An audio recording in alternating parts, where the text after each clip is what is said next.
Now, I know I wear this shirt a lot, and you want to know why?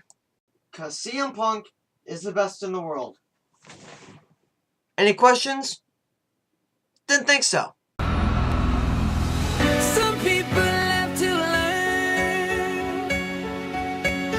Some people wait to turn. Some people have to fight. Some people give their lives. Some people don't believe. Yeah. But I was born a champion. Hey the YouTube, Lucas Stringer here, and today for you guys, I'm going to review The Pact. Now, The Pact is a new horror film that had a limited release. It's also on rental on Amazon, and it's on demand, which is how I got to watch the movie. And it's about two sisters who, hated their childhood. Their mother, treated them very awfully. And then later on, the mom passes away, so they go to the funeral. And one of the sisters gets there a little bit earlier and spends the night at their childhood home. And then, when the second sister comes back, she's missing. They have no clue where she is. And then she starts hearing voices inside the house, strange things, and apparently to be what they call ghosts. Now, the main girl in this film, her name is really hard to pronounce. It's Katie Lotz, and she did a really good job in this movie. She's an unknown, which most horror films have unknowns these days. I mean, don't you agree? And she did a pretty good job in this movie. And the other supporting cast were also really good as well. It was a pretty short, main cast, so that's what I like in horror films. It's basically just focusing on one character. I don't know why I like that in horror films, so don't judge me. And the new director of this movie, he did a really good job. He did a great job as director. I just wanted to give him a quick shout out before I get on to the likes and dislikes. Let's get on to what I did like and what I didn't like about this movie.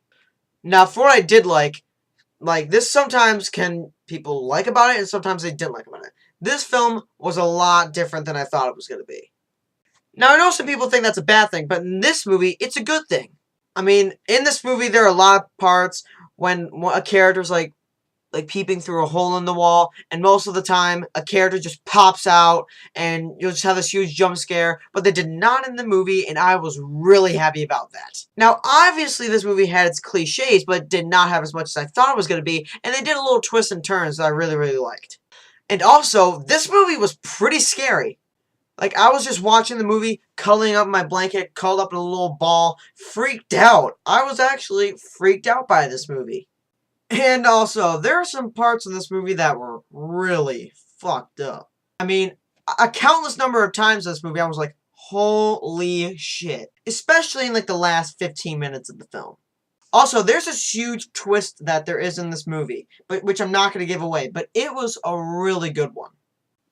I mean, in the last, 10, 15 minutes of the film, I was just like, come on, just happen already, just happen already. I was just on the edge of my seat, just freaked out, because everything was going so slowly, and it just brought more tension and scared me even more.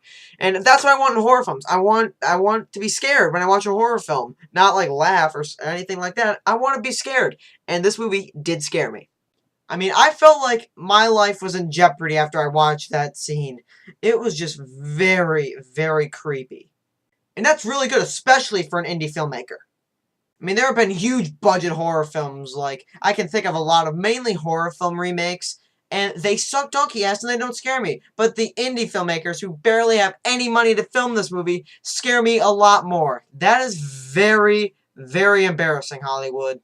And also, this movie does have its downs. It did have some cliches that obviously was going to happen because it's a horror film. A modern horror film, mainly, because most of the horror films these days, they're cliched to the max. Not sure if it was just me, or did this movie seem a little bit too short? I thought this movie could have been a lot longer and a lot more intense. It just kept way too short. It's less than 90 minutes. And, I was just a little bit confused by that, because I thought this could have been a good, hour and 40-minute movie, because I wish it could have been at least, 20, 30 minutes longer, because I just don't know. And also, sometimes in this movie, I was a little bit bored. Now, maybe this was because I was a little tired watching this movie, but for now, in my opinion, some parts of it were pretty boring.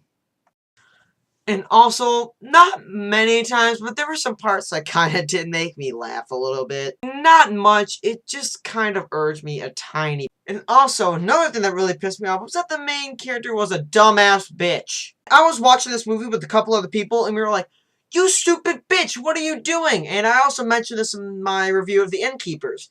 The main character was such a dumbass bitch. Why is it when I order a horror movie on demand that the main character is such a dumbass bitch?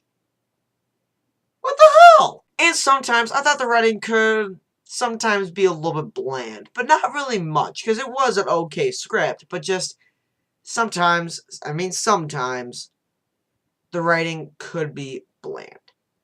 Wait, is bland a word? I think it is. So, that leaves me in a stump.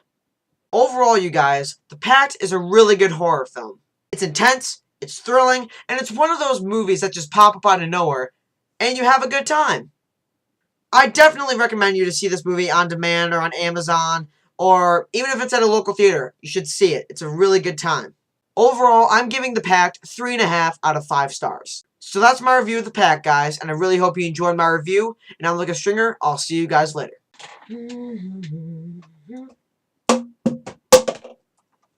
What the hell was that?